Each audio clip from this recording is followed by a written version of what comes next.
Jericho Kalik. So this is me about to graduate after 3 long years of studying physics at Queen Mary. So just a quick introduction if you're new here. My name is Jericho. Over the last 1.5 years I've been privileged enough to make vlogs about growing up, about my experience, and a lot of that has been on the backdrop, using the backdrop of Queen Mary. So this vlog is about my graduation week, and if you stick towards the end, I'll run you through the process of what it's like to graduate from university and also the story behind this iconic picture.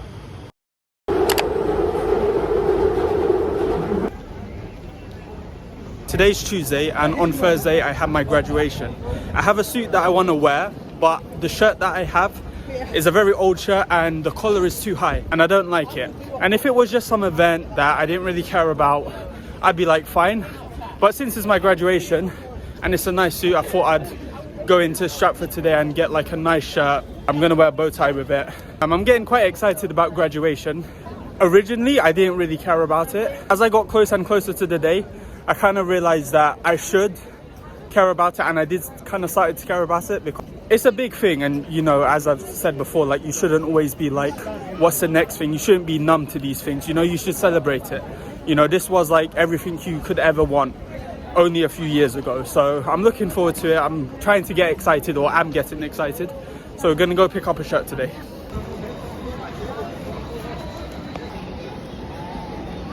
H&M is kind of like my go-to store. I'm gonna have a look here, see what's around, and then I'll go to Primark after this to kind of like compare the prices. All right, so there's this one. It looks pretty good. The collar's a bit thick though, and I'm not sure if this is like meant to go with a suit or it's meant to be casual. I think it's for a suit. I've realized that I have a bad time making decisions. Not because I can't make decisions, but because I'm always scared of like making the wrong outcome. So I'm always like hyper analyzing too much. But it's just a shirt. So I just wanted to add that because that's something I've been going through my mind. So this is an Oxford shirt, and what I'm trying to do is I'm trying to get a shirt like this so that I can wear it for the graduation, but then I can also wear it casually outside, because this is a nice one to wear with like blue jeans or something. But I'm not sure if it will go with a suit. I'm not sure if a bow tie will fit on that. So we're in M&S, and I thought it would be a lot more expensive, but it's only £25. So it's only a few pounds more expensive, and the quality of this one is actually a lot better. I do actually like this one. This one, however, is a small. They only have small and large, so they have no mediums. It'd be good if they had the medium. This one fits okay, but I'd like to try on a medium to kind of, you know, have that comparison. It's not the word I'm looking for, but you see what I mean. Like I'm always like, I can never just like, okay, small, it fits, let's do that. I'm always like, small, we've got to try it on the medium to make sure the medium wasn't the better option. I like this one. It's £25 though. I'll check in Primark, as I kept saying. So we went for the one from Primark in the end. The arm sleeve wasn't the best, but I thought that because it was £10 and because the other ones were £20 and because I liked how it looked you know, quite expensive. Like it was nicely folded and everything, and the other ones were kind of like frayed and stuff. I thought it was a fair compromise. Like it was only a minor thing on the arms and it looked nice on me. So we got this for £10, which is also good because I also saw this. And I got this because this was on clearance, so you don't always kind of see these things. And I thought it was nice, and it was only £7. So by getting a cheaper shirt, I also got this. And this is kind of good because I do need some clothes for like summer. I haven't tried it on, but I thought medium, you can't go wrong with medium. A bit worried about the skin tone because I'm not sure if it will suit me because I haven't tried it on, but I thought it would go really nice with chinos. I've seen other people wear them and it looks good on them, so yeah. See what I mean about like over analyzing the decision. So got this. I also need to learn how to do a bow tie by Thursday because I do not want to be stressing about that before I go. So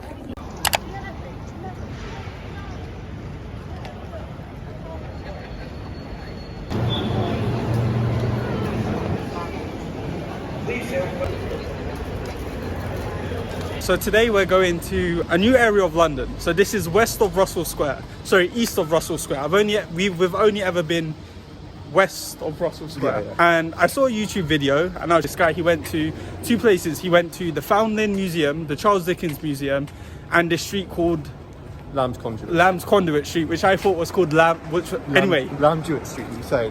And we was looking on Google Maps for it. There's a lot of like independent shops down there. There's a lot of like historical places where like authors and poets stayed at. They have like the blue plaques on the wall, which is very like, that's like a London thing. Like they have all these plaques on the wall of like famous people who live there. I've never been there, and it looked cool on the YouTube video, so we're gonna check it out.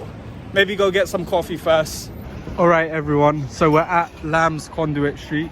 The street is famous for like lots of independent shops and stuff, so we're just gonna check it out.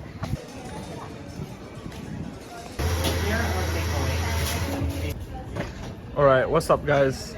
So we found this really nice cafe. They had some nice tables outside, and Aaron got a sandwich because Aaron has not eaten anything, and I got a coffee, and it looks really good. And it's a really nice cafe as well. So. Hey guys, so one thing I forgot to mention last vlog, I was talking about like I wanted to travel, but like no, that's not what I'm trying to say. It occurred to me that like, you know, I always thought that I had explored every bit of London, but like we've never come to this side of London. I always thought that like, okay, I've seen like the main things, and I guess I've always like discounted London as like exploring a new place. Like I always wanted to explore new places, but I discounted London as doing that. But then when I stopped thinking like that, a new part of London made itself accessible to us, because like, you know, I saw that YouTube video and stuff, which you could call it chance, but it could also be matching frequencies. What do you say, Arya? Also matching frequencies. You've caught me mid-turkey club. No, this is yeah, matching frequencies. Let's say it's nice. It's a nice thing to think. I feel nice vibe. So I remember the guy on YouTube said something about like, so these are like poets, and I know the first one because there's lots of quotes on Instagram, and it's always by Virginia Woolf. I think like they stayed here or something like that. Yeah. But yeah, there's a lot of these around this area. Realize what this is. This is a children's glove, and it makes sense because we're outside the Foundling Museum. So here they have a list of historical figures and characters from novels who were like orphans and foundlings and stuff.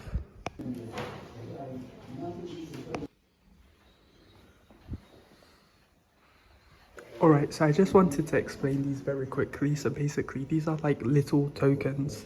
They're just random things that people would use to like, but if they left their babies here, they'd use these tokens so that they could identify the babies, I think. So like if you would describe the token, and each token was associated with a baby. So each child accepted by the hospital was given a new name. If a relative later claimed a child, the tokens helped them prove that the claim was genuine. So these are all just like really specific things that people would describe to like claim the child with. We just came out of the Foundling Museum, and it's a really interesting museum that talks about like it was a hospital, and basically they were for like orphan kids, abandoned kids, or kids that their mothers they had to give up because of whatever reason. I really enjoyed it. It was like, it's not like one of those big museums, it's like a small kind of quaint museum, and it has some really nice human like things that show like really like human stories, like the tokens and stuff like that. Yeah, it's very, very personal. Like, yeah, like it has like diary entries and stuff like that of people that were involved. It's a very human experience compared to like the Natural History Museum, where that's more about like ancient history before humans were even around. Whereas this is like specifically like the Georgian period of England, and then like up to like the 20th century sort of thing. It was nice because I was talking about like I wanted to go somewhere new and places like that. Well, this was something new that I got to do, so that was pretty cool. You know, like it was like a new experience. I didn't like, it was always there in London, but I always closed myself off to it. So it was like, now because I didn't have that closed off mindset, it was like, you know, I got a new thing. So that was pretty cool. We'll see you soon. So in the days leading up to graduation, I was actually quite nervous. I had this irrational worry that maybe something would go wrong. I imagine like a fight happening or something, you know, especially in those environments when you have your friends and your family both present. I tried to stay organized and on top of things. A few days before, I made sure I scrubbed up, I made sure I had everything sorted so that I wasn't rushing on the day. I made sure I learned how to tie a bow tie, and it's a lot easier to learn how to tie when you're not under time pressure, as I learned the hard way a few times. So I learned how to tie a bow tie all on myself, so that's pretty cool.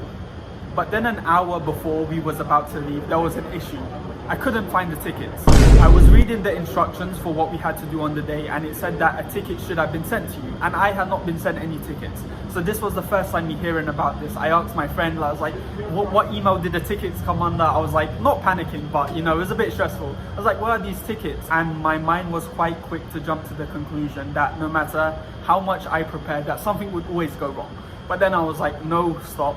This is my subconscious attempting to warp reality into what I think I deserve, you know? So I was like, no, I gotta stop this thinking. And it was in the bin compartment of my email. So there's a junk email and there's a spam email, but there's also a bin icon, which is meant to be the trash.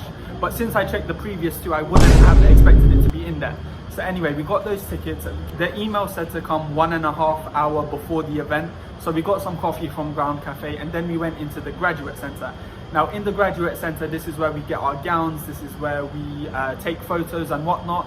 And it was like that TSA security meme, you know? Electronics out the bag. If you got a hoodie on, take it off. Take it off. That TSA security meme where the guy's like, if you got a jumper, take it off. You know, if you got a hoodie, take it off. And it was a bit like that. It was very busy. People were shouting, telling everyone where to go. It was very, I had to separate from my family to get the gown. We had to queue up to take our photos. I would say it was stressful, but truthfully, I was just happy to be there. My family was happy, I was happy. So yeah, I was just happy to be there. It was really awesome. I got my gown and everything. We took some pictures since it was raining outside. So then we made our way into the Great Hall for the ceremony. Alright guys, so I'm literally in the toilet of the People's Palace. The graduation ceremony is just out there, everyone's in their seats, and obviously I know about this toilet for the exam, so I had to come to the toilet in case, like, you know, I have to pee midway through. It's always like this thing, but yeah man, it was a bit hectic at the start, but it was good man. I'm happy, so yeah, we're just gonna enjoy this graduation now. Yeah man, yeah, let's go. Now, previously, my default way of thinking about graduation was that it wasn't really important, that the ceremony was going to be boring, that I hadn't really done anything special, and I kind of like downplayed the whole event. But I subconsciously knew that this isn't the right thing to do. This isn't the right way to go about things. And that really and truly, you should appreciate every win, no matter how seemingly small you perceive it to be. That you deserve to be happy. You deserve to celebrate this win. If I don't stop to appreciate this now, how will I stop to appreciate anything bigger that comes later on in the future? And that I shouldn't have to do something extraordinary in order to be happy. You know, a lot of the time that's logic disguised as shame. It's this never-ending thing that keeps you stuck, and it's vague, and who gets to decide how much you've suffered or how much you've worked hard to in order to enjoy something? It's a moving target, and it's subjective, and it's always changing, and sometimes in order to be happy and in order to celebrate, you just have to decide you want to do it, and you have to have the courage to just be happy. So that's what I tried to do. I tried to appreciate it, I tried to be happy, and I was. And we went into the ceremony, and it was genuinely a really enjoyable ceremony. Pause and relax. Do not go onto the stage until we hear your name. Honours and awards are called out. Principal of Queen Mary, University of London. Welcome to our university for this graduation. Call upon Professor Leslie Howell to present graduates from the School of Physical and Chemical Sciences within the Faculty of Science and Engineering.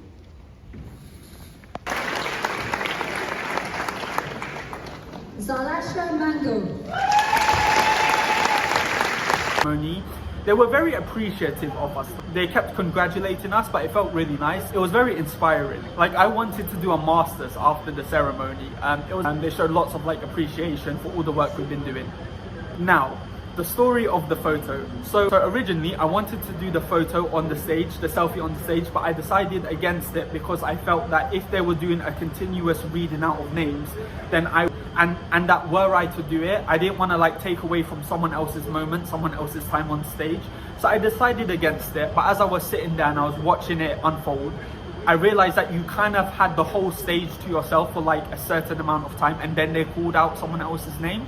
So I was like, okay, maybe I can do it. So I was like asking myself, like, should I do it? But in my mind, I already knew that I was going to do it. Like, I really wanted to do it. And it was like a once in a life, it's kind of like a once in a lifetime opportunity. And I wanted to do it. So I was so scared. When they started calling out the names, I think everyone was kind of scared to walk on stage as it was. Like, you are, I know it's like not that long, but you do feel quite scared. And then obviously on top of that, the picture made it worse.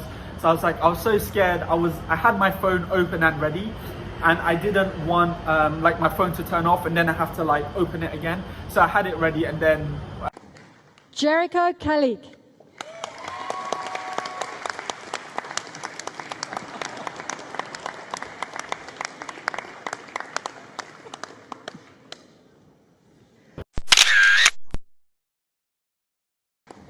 Jericho Kalik.